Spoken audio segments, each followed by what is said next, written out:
And then I had a one couple that I thought that's one of the cutest elderly couple I ever met. Okay, and the gentleman is age about 86. So he moved in with his wife, and he had a stage 4 cancer, carrying a tremendous amount of pain. But he's so witty, he's joking all the time, and we immediately liked him.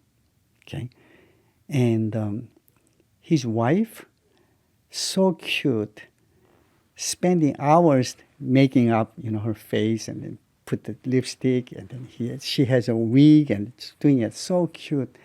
And then about 4 days later, they moved in. I wanted to do something to make them happy, So I went into their room, and then I said, I grabbed my guitar and I'm gonna sing a song, okay, love song. This is love song from you to your husband, and then this is from you to your wife, okay? And then they just sitting on their chair, and then I sang a song called "Let It Be Me." The lyrics goes, I bless the day I found you. I want to stay around you. So and so I beg you, let it be me. Like the wife kind of hitting her husband with a love light in her eyes, and then I was just so happy to make them happy, right? And then right after I finished my song, he just fell to his wife on the floor. We did jump on, and we did a CPR, we did a mouth to mouth and CPR and everything. And he died next day at the hospital. And I knew, and the family agrees that too, that he was waiting. He wanted to make sure that his wife is in comfortable and safe place, and he just let go of himself, after that. Are there any things that they ask for? Oh, my residents? Yeah. Do they ask common things people ask as they're getting close to passing, I should say? Passing, or maybe not even before passing. They do, most common thing that they ask is to go home. Oh, of course. I want to go home. For example, like that other man's story that, that with his wife that advanced Alzheimer's. He's saying that I have 3,000 square feet of beautiful house. Why do I have to be here? I want to go home. I want to go home. So some other, people, they all settling, they happy because family visiting. Most of them are they settled.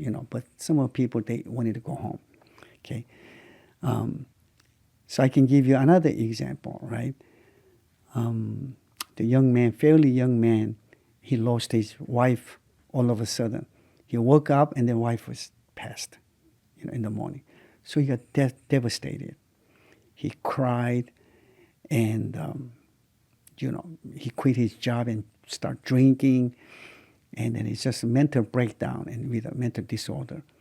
So make a long story short, and he ended up to care facility, right? And then he came to under my care, always looking for exit, climb up the fence. Previously, right? And we literally have to hold him. We have to stay with him like 24/7 because he can just split out. If he goes out to the street, he's gonna get hit by a car. And it's dangerous, right? So one day, I had to take him to my car because he's insisting he wanted to go home, right? So I said, "Tom, let's go."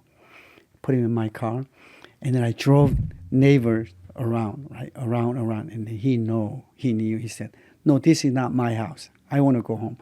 Can you go further? This is not my house. Go further." So finally, I had to stop the car under the shade. He said, "Tom, your house being sold. Your house has sold, okay? And then your wife, your wife passed away, right? She's in heaven. You know that, right?" And he paused. He said, "I know,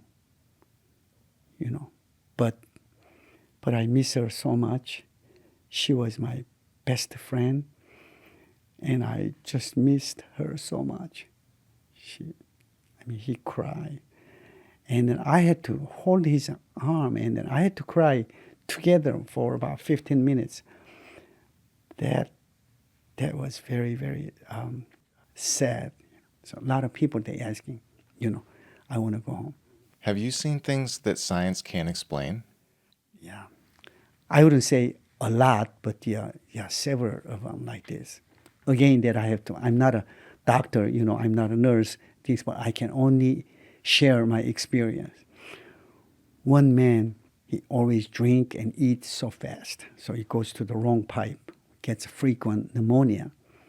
And one day they got a very severe pneumonia, and the nurse came, and she said, he's gonna be gone probably by tomorrow, if it's not tonight.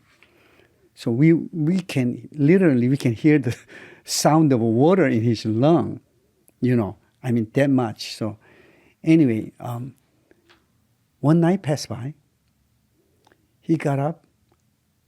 Nothing happened, just normal. No signs, right? He's alive, and so. That's It a was miracle. Yeah, I mean, it is really a miracle, right?